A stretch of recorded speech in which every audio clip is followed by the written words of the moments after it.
जय सिया राम। इस अंक में चारों भाइयों के जन्मोत्सव का उल्लेख है। ध्वज पताक तोरण पुर छावा, कहीं न जाई जेहि भांति बनावा। सुमन बिष्टि आकाश ते होई, ब्रह्मानंद मगन सब लोई। ध्वजा पताका और तोरणों से नगर छा गया। जिस प्रकार से वह सजाया गया उसका तो वर्णन ही नहीं हो सकता। आकाश से फूलों की वर्षा हो रही है। सब लोग ब्रह्मानंद में मग्न हैं। बृंद बृंद मिली चली लोगाई, सहज सिंगार किए ओठ गाई। कनक कलश मंगल भरी धारा, गावत पैठई भूप दुआरा। स्त्रियां झुंड की झुंड मिलकर चली। स्वाभाविक श्रृंगार किए ही वे उठ दौड़ी।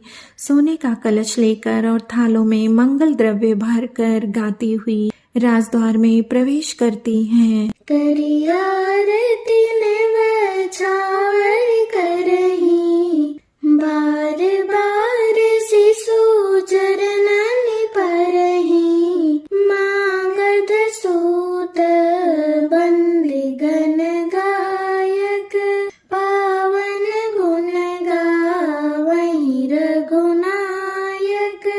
वे आरती करके निछावर करती हैं और बार बार बच्चे के चरणों पर गिरती हैं। मागध सूत बंदीजन और गवैये रघुकुल के स्वामी के पवित्र गुणों का गान करते हैं। सर्वस दान दीन सब काहू, जेहि पावा राखा नहीं ताहू। मृग मद चंदन कुमकुम कीचा, मची सकल बीथिन बिच बीचा। राजा ने सब किसी को भरपूर दान दिया। जिसने पाया उसने भी नहीं रखा, अर्थात सब लुटा दिया। नगर की सभी गलियों के बीच बीच में कस्तूरी, चंदन और केसर की कीच मच गई। गृह गृह बाज बधाव शुभ, प्रगटे सुषमा कंद। हर्षवंत सब जहाँ तहाँ, नगर नारी नर वृंद। घर घर मंगलमय बधावा बजने लगा, क्योंकि शोभा के मूल भगवान प्रकट हुए हैं। नगर की स्त्री पुरुषों के झुंड जहाँ तहाँ आनंद मग्न हो रहे हैं। कैकेयी सुता सुमित्रा दो, सुंदर सुत जनमत भयो। वह सुख संपत्ति समय समाजा, कहीं न सकई सारद ही राजा। कैकेयी और सुमित्रा इन दोनों ने भी सुंदर पुत्रों को जन्म दिया। उस सुख संपत्ति, समय और समाज का वर्णन सरस्वती और सर्पों के राजा शेष जी भी नहीं कर सकते। अवधपुरी सोहई भांति, प्रभु ही मिलन आई जनु राती। देखी भानु जनु मन सकुचानी, तदपि बनी संध्या अनुमानी। अवधपुरी इस प्रकार सुशोभित हो रही है मानो रात्रि प्रभु से मिलने आई हो, और सूर्य को देखकर मानो मन में सकुच आ गई हो, परंतु फिर भी मन में विचार कर वह मानो संध्या बनकर रह गई हो। अगर धूप बहु जनु अंधियारी, उड़ई अबीर मनहु अरुणारी। मंदिर मणि समूह जनु तारा, नृप गृह कलश सो इंदु दा। नगर की धूप का बहुत सा धुआं मानो संध्या का अंधकार है, और जो अबीर उड़ रहा है वह उसकी ललाई है। महलों में जो मड़ियों के समूह हैं वे मानो तारागण हैं।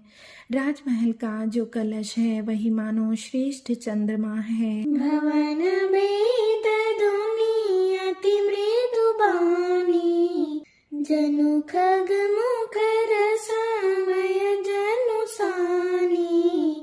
कौतुक देखी पतंग भुलाना, एक मास ते जात न जाना। राजभवन में जो अति कोमल वाणी से वेद ध्वनि हो रही है वही मानो समयानुकूल सनी हुई पक्षियों की चहचहाहट है। यह कौतुक देखकर सूर्य भी अपनी चाल भूल गए। 1 महीना उन्होंने जाता हुआ ना जाना, अर्थात उन्हें 1 महीना वहीं बीत गया। मास दिवस कर दिवस भाग, मर मन जानई कोई। रथ समेत रवि था केऊ, निसा कवन विधि होई। महीने भर का दिन हो गया, इस रहस्य को कोई नहीं जानता। सूर्य अपने रथ सहित वहीं रुक गए। फिर रात किस तरह होती यह रहस्य काहू नहीं जाना, दिन मन चले करत गुण गाना। देखी महोत्सव सुर मुनि नागा, चले भवन बरनत निज भागा। यह रहस्य किसी ने नहीं जाना। सूर्यदेव भगवान श्री राम जी का गुणगान करते हुए चले।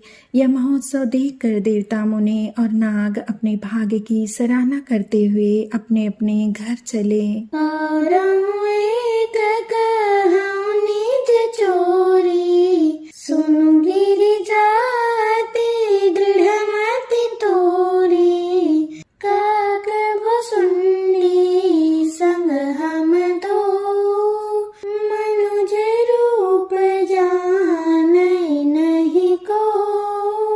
हे पार्वती, तुम्हारी बुद्धि श्री राम जी के चरणों में बहुत दृढ़ है, इसलिए मैं और भी एक अपनी चोरी की बात कहता हूँ। सुनो, काकभुसुंडी और मैं दोनों वहाँ साथ साथ थे, परंतु मनुष्य रूप में होने के कारण हमें कोई जान न सका।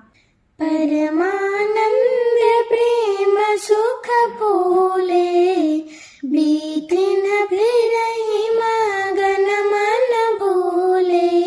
यह शुभ चरित जान पै सोई, कृपा राम के जा पर होई।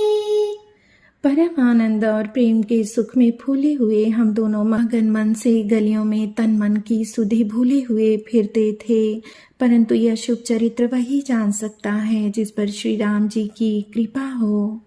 तेहि अवसर जो जहि विधि आवा, दीन भूप जो जहि मन भावा। गजरथ तुरग हेम गोहीरा, दीन्हे नृपना ना विधि चीरा। उस अवसर पर जो जिस प्रकार आया और जिसके मन में जो अच्छा लगा, राजा ने उसे वही दिया। हाथी, रथ, घोड़े, सोना, गवें, हीरे और भांति भांति के वस्त्र राजा ने दिए। मन संतोषे सबनी के, जहाँ तहाँ देहि आशीष। सकल तनय चिरजीवहु, तुलसीदास के ईश। राजा ने सबके मन को संतुष्ट किया। सब लोग जहाँ तहाँ आशीर्वाद दे रहे थे कि तुलसीदास के स्वामी सब पुत्र चिरंजीवी हों।